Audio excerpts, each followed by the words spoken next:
Hello दोस्तों, आज का इंग्लिश वर्ड है इंडिग्निटी।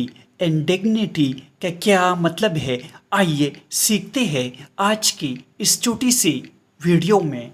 इंडिग्निटी का मतलब है बेकदरी, बेइज्जती या ज़िल्लत। आइए इस वर्ड को सेंटेंस में इस्तेमाल करते हैं। The workers protested against the indignity of unfair treatment. इसका मतलब है मजदूरों ने गैर मुनसिफाना सलूक की बेइज्जती के खिलाफ एहतजाज किया। प्रोटेस्टेड एहतजाज किया।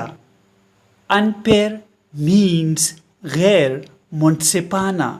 दोस्तों, चैनल को सब्सक्राइब करें और वीडियो को लाइक और शेयर ज़रूर करें।